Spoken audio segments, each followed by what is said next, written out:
Quero deixar aqui o meu boa noite aos irmãos da Igreja Batista Nova Aliança, em Taubaté. Estamos aqui para mais um culto online, né? E vamos começar com a palavra de oração.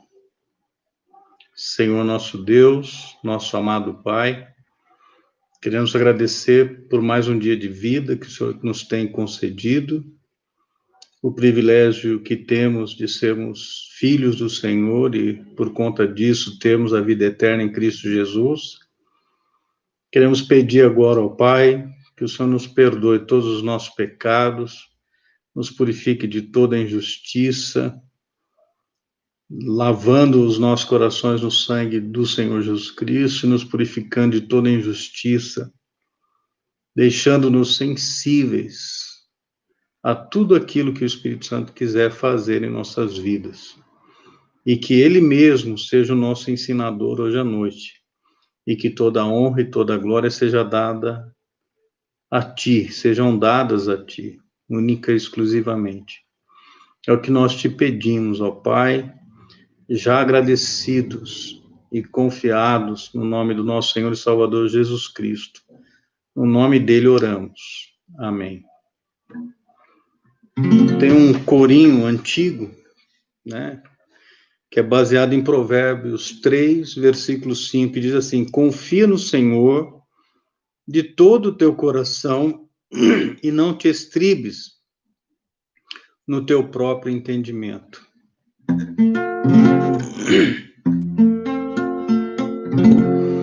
Só confiar,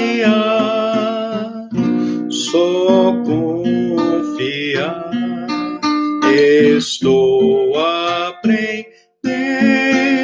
a confiar, estou descobrindo que nele há poder, estou confiando em Cristo. O desafio a cada dia é confiar nesse Senhor Jesus Cristo, né? O mundo nos traz uma série de dificuldades e nós precisamos a cada dia entregar nossa vida ao Senhor Jesus, confiando nele para aquele problema, para aquela dificuldade, para o medo que às vezes vem, né? Aprendendo a cada dia a confiar no Senhor. E tem um outro, né, que é baseado em Mateus 25, 21, quando Jesus fala para aquele servo, né? Ele diz assim: muito bem, servo bom e fiel, entra no gozo do teu Senhor. Mateus 25, 21. Te dou minha vida, Senhor. Meu coração a ti elevo, a minha vida te darei, minha vontade a ti submeto, quero seguir a tua lei. Te dou minha vida, Senhor, ser meu rei, meu controlador. Faz tua vontade em mim, lidera-me assim, faz sábio meu coração, pra honrar-te em qualquer situação. E tu me dirás no céu, és bom e fiel, tu prometeste dar vitória ao filho teu que a ti clamar. Tua força faz-nos ver a glória, pra andar, correr e não cansar. Te dou minha vida, Senhor, Sê meu rei, meu controlador, faz tua vontade em mim, lidera-me assim, faz sábio meu coração, pra honrar-te em qualquer situação. E tu me dirás no céu, és bom e fiel.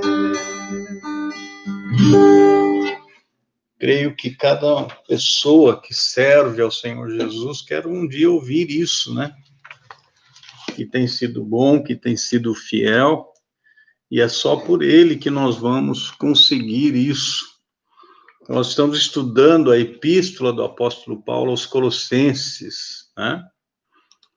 E hoje nós estamos aqui no capítulo 1, né, da epístola do apóstolo Paulo aos Colossenses, olhando os versículos 21, 22 e 23, que diz assim, eu vou ler a partir do 20, né?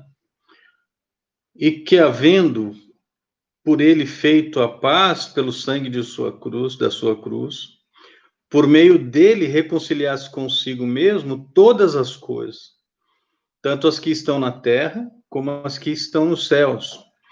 A vós também, que no outro tempo erais estranhos e inimigos do entendimento pelas vossas obras más, agora, contudo, vos reconciliou, no corpo da sua carne, pela morte, para perante ele vos apresentar santos e irrepreensíveis e inculpáveis, se na verdade permanecerdes fundados e firmes na fé, e não vos moverdes da esperança do evangelho que tendes ouvido, o qual foi pregado a toda criatura que há debaixo do céu, e do qual eu, Paulo, estou feito ministro. Nós já oramos, né, para começar esse culto, pedindo que o Espírito Santo nos ensine, né, a palavra do Senhor. Quando nós lembramos do sermão anterior, nós vemos que Paulo ele estava lá descrevendo o Cristo pré-eminente, né? Nós vimos do versículo 13 até o versículo 20. E o último ponto que o apóstolo Paulo ali, ele ressaltou, né, que ele levantou ali, é que Jesus era o reconciliador de todas as coisas. Ele é o reconciliador de todas as coisas, Colossenses 1:20.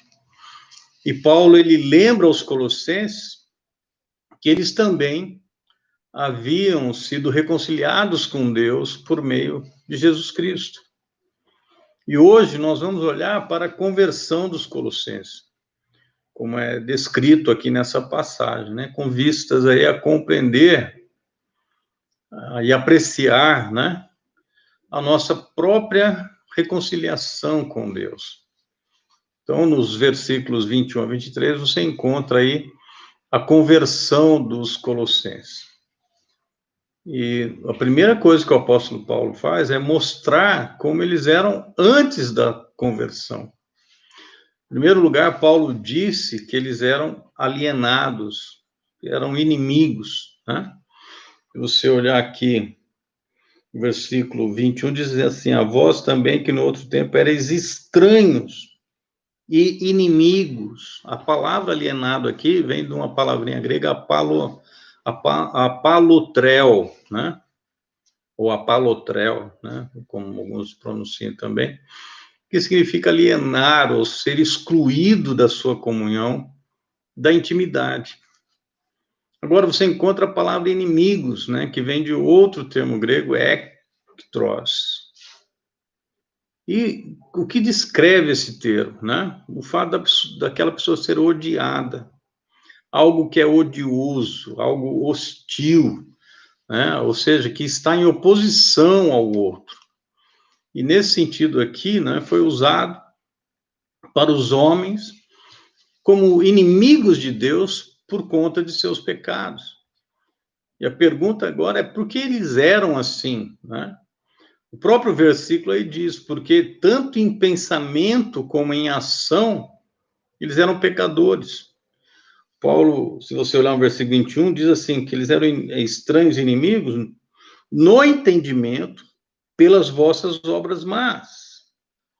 Então, veja aqui o pensamento, né? Eles eram inimigos no entendimento, eles eram inimigos tanto na mente, quanto pelas obras que eram más.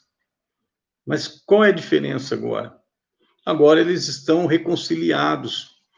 Aí você vai perguntar para mim, mas como assim? Aí você vê que duas coisas são mencionadas aqui nesse texto, né? Ou no contexto aqui que nós estamos vendo. Anteriormente, como diz no versículo 20, Paulo menciona aqui o sangue da sua cruz. E nós sabemos que o sangue da sua cruz é o sangue da cruz em que Jesus morreu, né? O sangue que ele derramou ali.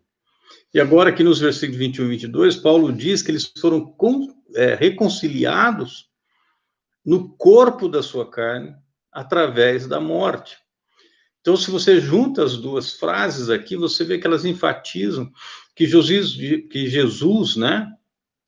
Jesus sofreu na carne. Algo que algumas pessoas negavam na época ali dos Colossenses. Vou pedir para você guardar Colossenses e olhar em 2 João. 2 João só tem um capítulo, né? Então, se você olhar lá o versículo 7, 2 João, versículo 7.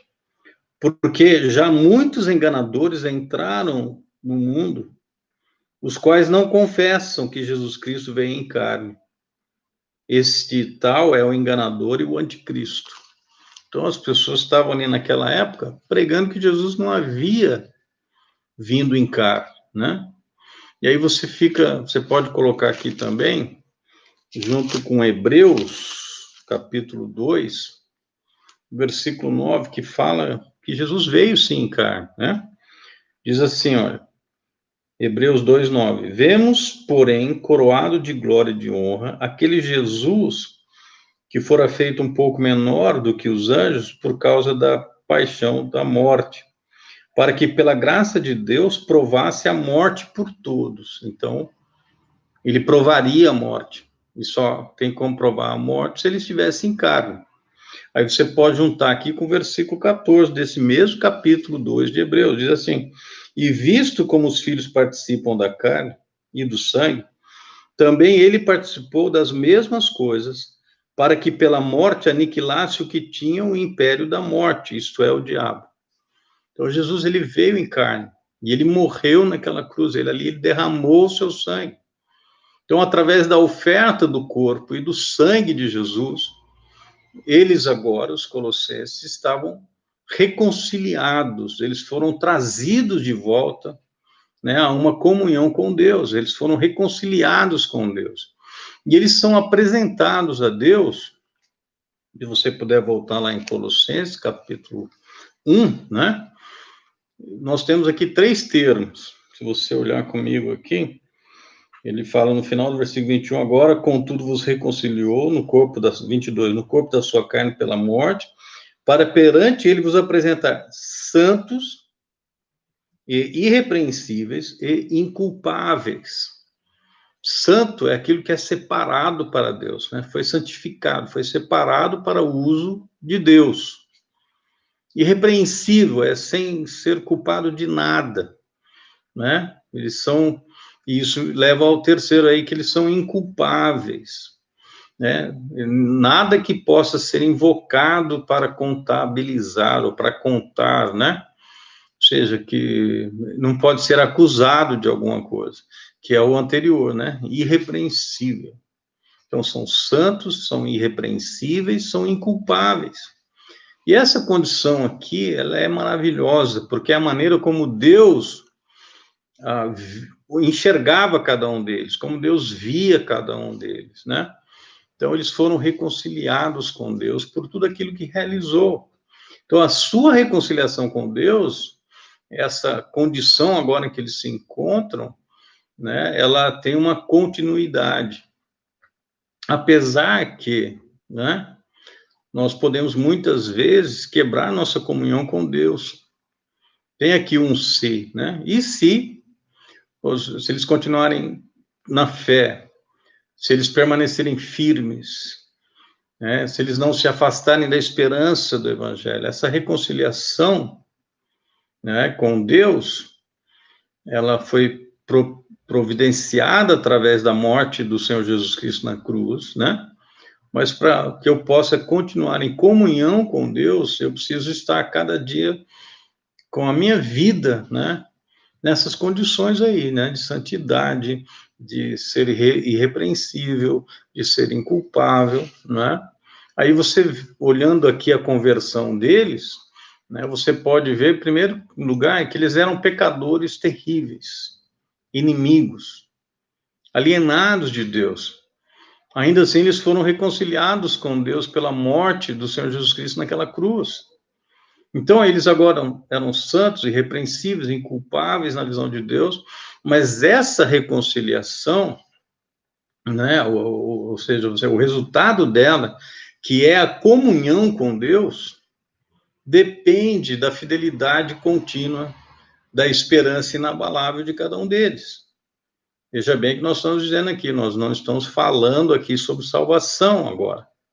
Nós estamos falando da questão da comunhão com Deus, né? De estar ali reconciliado, estar em harmonia com o Senhor. E isso nos leva aqui a algumas observações, algumas implicações aqui, também aplicações, digamos assim. A condição dos colossenses aqui, antes da reconciliação, não era única. Se você olha lá, você vê que é verdade que eles foram pecadores perversos, que eles eram inimigos, que eles eram alienados de Deus, mas todos nós também éramos assim. Guarde aqui Colossenses, olha a epístola do apóstolo Paulo em Efésios, capítulo 2, versículos 1, 2 e 3.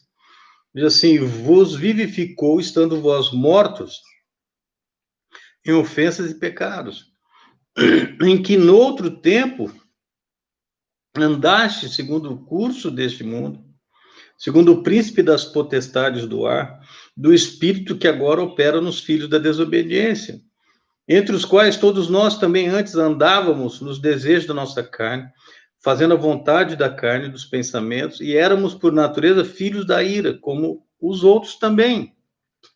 Nós éramos assim. Se você olhar em Tito, capítulo 3, versículo 3, diz assim: porque também nós éramos, noutro tempo, insensatos, desobedientes, extraviados, servindo a várias concupiscências e deleites, vivendo em malícia e inveja, odiosos, odiando-nos uns aos outros. Então, não era condição só dos colossenses, é nossa também. E qualquer pessoa que pense o contrário está ignorando algumas coisas. Primeiro, quanto o pecado é terrível. O pecado é terrível. Nós não podemos minimizar isso. A pessoa que pensa diferente também está ignorando a incrível santidade e justiça que são exigidas ali do caráter de Deus. Deus, ele é santo, Deus, ele é justo, e ele tem que cobrar o salário do pecado, que é a morte, como diz a palavra do Senhor. E é interessante entender também a oposição entre o pecado e a santidade de Deus. Né? Se você começar considerando o que um pecado faz, abra sua Bíblia em Tiago, capítulo 2, versículo 10. Tiago, capítulo 2, versículo 10, diz assim, ó: porque qualquer que guardar toda a lei e tropeçar em um só ponto, tornou-se culpado de todo. E aí eu jogo essa situação para você. Você diz assim: eu sou uma pessoa boa. Então você guarda a lei. Guarda toda a lei? Não, eu tenho uma coisa que eu não consegui. Você pode falar, talvez, a questão do sábado, a questão da cobiça, seja lá o que for. Se você errar em um, se tornou culpado de todos. Então, veja aí essa situação, quanto o pecado é terrível. Uma coisinha errada já contamina todo o resto.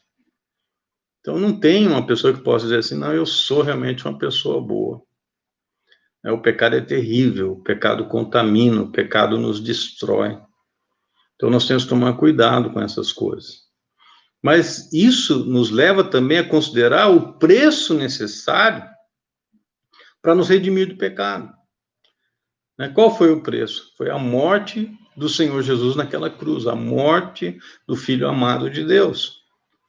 E aí você lembra das palavras de Jesus proferidas ali na cruz, no meio de todo aquele sofrimento, em Mateus 26, 46, ele diz assim: Deus meu, por que me desamparaste? Sabe, o nosso pecado levou a Deus o Pai a virar o rosto para Deus o Filho, a ponto que o Filho se sentiu solitário, sozinho ali. Ou seja, as pessoas da Trindade, da Triunidade, que estavam em comunhão, naquele momento ali houve um distanciamento. O pai não olhou para o filho disse: por que o senhor me abandonou? Por que o senhor me desamparou? Olha como o pecado é terrível. E isso nos leva aqui, continuando a estudar esse assunto, que a nossa reconciliação com Deus é possível apenas através da morte de Jesus naquela cruz.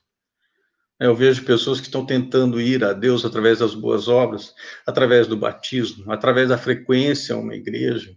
Essas coisas não levam a pessoa a Deus, elas não reconciliam a pessoa com Deus. Somente a morte do Senhor Jesus Cristo faz isso. Boas obras não podem nos reconciliar com Deus.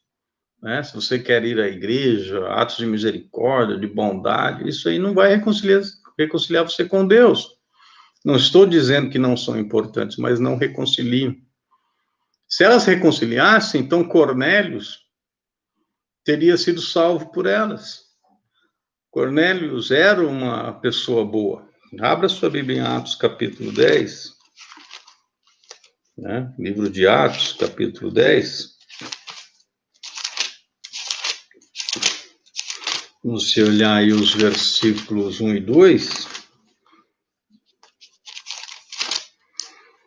E havia em Cesareia um homem por nome Cornélio, centurião da corte chamada italiana, piedoso e temente a Deus com toda a sua casa, o qual fazia muitas esmolas ao povo e de contínuo orava a Deus. Mas aí, se você conhece a história, você vê que ainda faltava alguma coisa para Cornélio. Mas ele diz que ele é piedoso, temente a Deus, fazia muitas esmolas, ele era piedoso, temente a Deus com toda a sua casa. Mas se você olhar em Atos 11, versículos 13 e 14, diz assim, e contou-nos como vira em pé um anjo em sua casa e lhe disse, envia homens a Jope e manda chamar a Simão, que tem por sobrenome Pedro, o qual te dirá palavras com que te salves, tu e toda a tua casa. Ou seja, ele precisava ouvir a mensagem do evangelho sendo pregada por Pedro, a fim de poder ser salvo. Então, as boas obras dele, o fato de ser piedoso, temente a Deus, ele e toda a sua casa, não o salvavam. Agora, você vai me dizer, mas boas obras, não, elas não são uma coisa boa, não são essenciais como discípulos do Senhor Jesus? Sim, Você pode olhar vários versículos e ver isso, Se você olha, acho que acredita em Tito mesmo, Tito, capítulo 2, 14, diz assim, o qual se deu a si mesmo por nós, para nos remir de toda iniquidade e purificar para si um povo seu especial, zeloso de boas obras. As obras são importantes, mas não para a salvação, Tito 3:1 admoesta-os a que se sujeitem aos principados e autoridades, que lhes obedeçam e estejam preparados para toda boa obra. Olha o versículo 8, fiel é a palavra, e isto quero que deveras afirmes, para que os que creem em Deus procurem aplicar-se às boas obras. Essas coisas são boas e proveitosas aos homens. E olha o versículo 14 aí também. E os nossos aprendam também a aplicar-se às boas obras, nas coisas necessárias, para que não sejam infrutuosos. Ou seja, as boas obras são importantes, mas não antes da salvação, e não para a salvação. Mas após a salvação, né?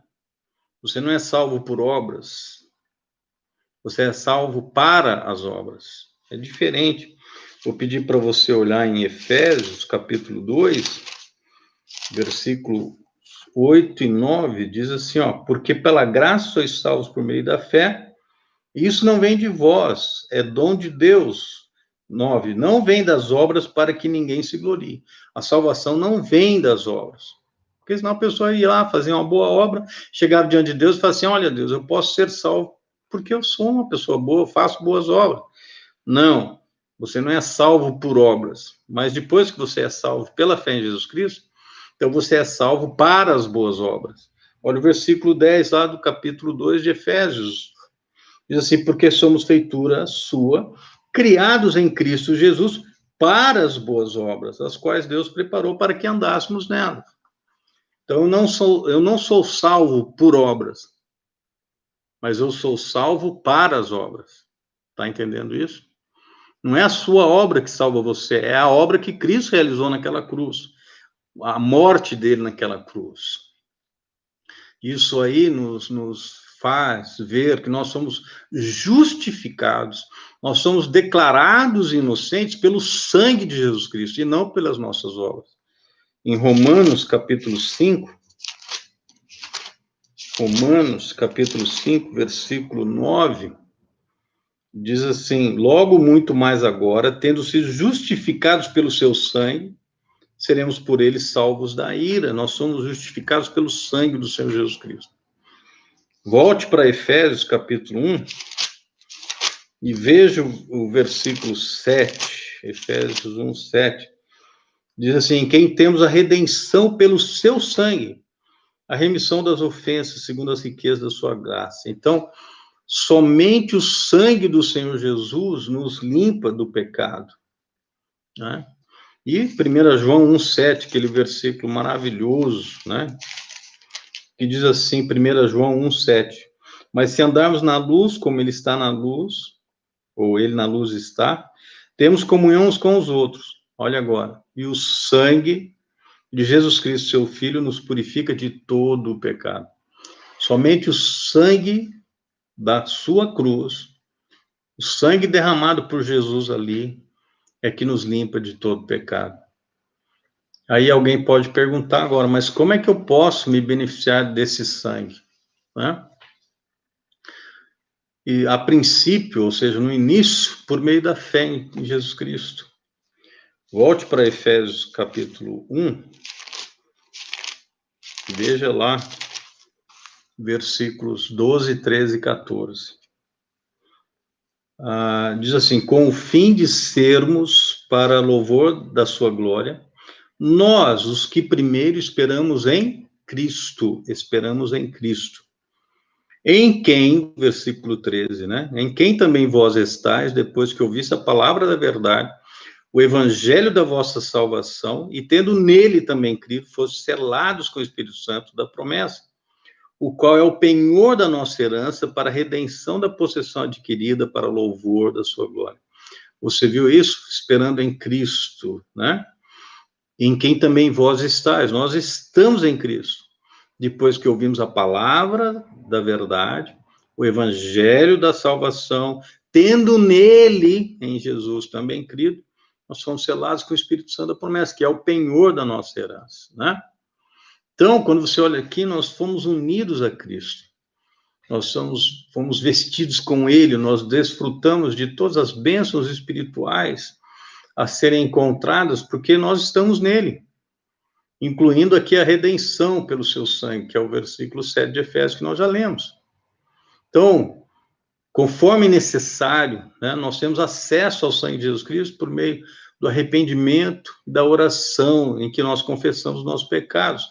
1 João 1,9 diz que nós confessarmos nossos pecados, ele é fiel e justo para nos perdoar os pecados, nos purificar de toda injustiça. Só assim que é que nós podemos ser santos, irrepreensíveis e inculpáveis aos olhos de Deus. Antes nós estávamos separados, nós estávamos alienados, né? Distantes de Deus, e agora nós somos apresentados, reconciliados com Deus, e sendo santos, irrepreensíveis, inculpáveis, ou seja, livres de qualquer acusação. Agora, você fala assim, mas o crente, ele peca? Ele peca. Não é para pecar, mas se ele pecar, ele tem advogado, diz 1 João 2:1. Né? Então, se ele andar distante de Deus, né, ele vai perder essa comunhão com o Senhor. A fé, ela é salvadora. E é a fé que é salvadora, é aquela fé que tem a continuidade, que ela persevera, que ela suporta, né? Como diz aí Colossenses. Ao contrário do que os inimigos de Paulo ensinavam, a verdadeira fé, a verdadeira esperança estão somente em Cristo. E essa relação com Cristo é confirmada pela fé e pela esperança, e não pela prática, né, de boas obras, como alguns acham aí, né, ou de disciplinas ascéticas rigorosas aí. Essa esperança do evangelho que eles ouviram e que foi proclamada a todos que estão debaixo do céu. Esse é o evangelho que Paulo está pregando aqui, do qual ele tinha se tornado ministro, que foi pregado a toda criatura. É interessante aqui, porque uma alusão a uma das condições a ser cumprida antes da consumação dos tempos é a proclamação do evangelho para o mundo todo, o mundo inteiro. E Paulo diz aqui que ele já tinha feito isso. Assim como ele disse isso no livro de Atos também, se você olhar em Atos 1:8, fala que devia pregar, né, em todos os lugares. E Paulo aqui, ele faz uso do que nós chamamos de hipérbole, né, que é um exagero intencional visando causar um efeito aqui. Ou seja, ao exercer seu ministério nos centros urbanos do Império Romano, Paulo via a si mesmo e aos outros apóstolos como tendo alcançado todo o mundo civilizado. Né? Abra sua Bíblia em Atos 19. Atos 19. Vou ler aqui o versículo 10. Ele diz assim: durou isto por espaço de 2 anos, de tal maneira que todos os que habitavam na Ásia ouviram a palavra do Senhor Jesus, assim judeus como gregos. Se você olhar também em Romanos 15, versículos 18, do versículo 18 até o versículo 25, diz assim, ó: porque não ousarei dizer coisa alguma que Cristo por mim não tenha feito, para fazer obedientes aos gentios por palavra e por obras, pelo poder dos sinais e prodígios, pelo poder do Espírito de Deus, de maneira que desde Jerusalém, arredores, até o Ilírico, tenho pregado o evangelho de Cristo. E desta maneira me esforcei por anunciar o evangelho não onde Cristo foi nomeado, para não edificar sobre fundamento alheio, assim como está escrito: aqueles a quem não foi anunciado o verão, e os que não ouviram o entenderão. Por isso também muitas vezes tenho sido impedido de ir ter convosco. Mas agora, não tendo mais lugar nestas regiões, e tendo já há muitos anos grande desejo de ter convosco, quando partir para a Espanha, irei ter convosco, pois espero que de passagem vos verei, e que para lá seja encaminhado por vós, depois de primeiro, em parte, me satisfazer de vossa companhia. Mas agora vou a Jerusalém para ministrar aos santos. Então, Paulo, ele pregou o evangelho, né, a todo mundo, em todos os lugares. Isso é maravilhoso aqui, nós procuramos entender. O que nós aprendemos com a conversão aqui dos Colossenses? Em primeiro lugar, nós temos aqui um lembrete para aqueles que são crentes, aqueles que são cristãos. E Paulo está dizendo, lembre de onde você estava. Alienado, separado de Deus, né? Num estado odioso, num estado deplorável. Lembre-se das bênçãos que agora você desfruta em Cristo, né? E lembre-se da necessidade, né, de você se manter em comunhão com Deus. Você é salvo pela fé em Jesus Cristo, não pode perder isso, mas pode perder a comunhão. Pode andar distante de Deus. E Paulo diz, você tem que permanecer firme até o fim, né? Agora, tem uma lição aqui para aquele que não é cristão também. Mostrar para essa pessoa onde ela está agora em seus pecados. Como é que Deus vê essa pessoa em pecado, né? Alienada, inimiga, distante, vivendo de uma maneira odiosa. E Deus quer que a pessoa enxergue isso. Né? E interessante também que o evangelho aqui, exposto, procura mostrar onde a pessoa pode estar. Ela pode ser reconciliada com Deus, ela pode viver em paz com Deus, pode viver de uma maneira que irrepreensível, inculpável, sendo santa, ou seja, separada para o uso exclusivo de Deus. E mostrar aqui que se a pessoa responder de forma correta, ou seja, se ela se arrepender dos seus pecados, se ela reconhecer Jesus como Senhor, entregar a sua vida a Ele, ela pode se beneficiar das bênçãos da morte de Jesus naquela cruz. Agora, isso mostra também que ser cristão exigirá da pessoa firmeza contínua, né? A pessoa vai precisar sempre focar em Deus, procurando manter a comunhão com o Senhor, procurando ter crescimento aí para junto de Deus, ou seja, na graça, no conhecimento do Senhor Jesus Cristo. E aqui, irmãos, nós podemos concluir, né, essa mensagem com uma observação sobre aquilo que Paulo disse sobre o Evangelho, que já nos seus dias foi pregado a todas as criaturas debaixo do céu. Como ele diz em Colossenses 1:23, ele diz aqui, se na verdade permanecerdes fundados e firmes na fé, e não vos moverdes da esperança do Evangelho que tendes ouvido, o qual foi pregado a toda criatura que há debaixo do céu, e do qual eu, Paulo, estou feito ministro. Sabe uma coisa? Nós estamos esperando a volta do Senhor Jesus. E nós sabemos que Jesus voltará para buscar a igreja quando aquela última pessoa se converter, né? Aquela que fará parte do corpo de Cristo. Aí nós falamos que temos que pregar o evangelho ao mundo todo. O evangelho já foi pregado ao mundo todo na época de Paulo. Então as pessoas são indesculpáveis por conta disso. Agora, isso não tira de nós a responsabilidade de continuarmos pregando, porque o mundo aumentou, as pessoas nasceram, a população mundial aumentou também. E nós temos essa responsabilidade. Mas essa verdade do evangelho vem passando pelas pessoas, chegando a cada uma delas. Então aqui nós procuramos compartilhar com você os fundamentos do evangelho. Mostrar para você que a salvação é baseada na fé e na obra do Senhor Jesus Cristo. Ela não está baseada naquilo que você pode fazer.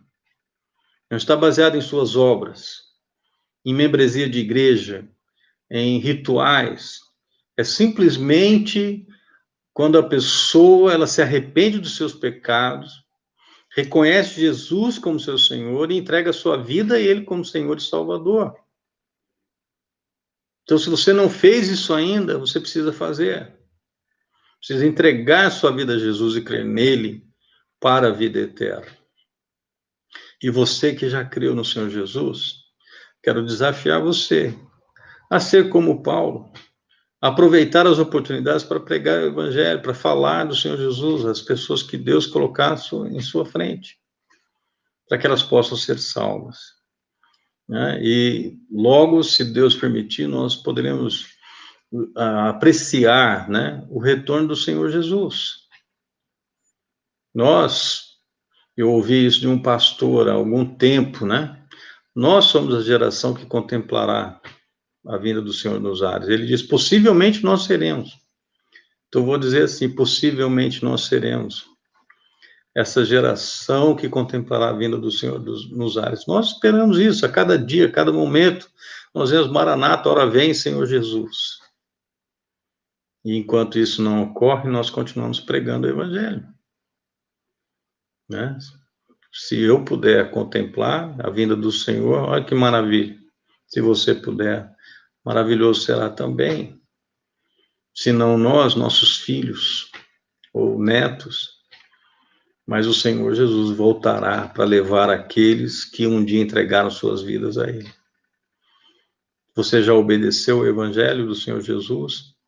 Você já entregou sua vida a Jesus como Senhor e Salvador? Se não o fez, faça enquanto você tem tempo, enquanto você tem oportunidade. E querido irmão, querida irmã em Cristo, continue pregando. Né? Ao pregar o Evangelho, nós honramos o nosso Senhor.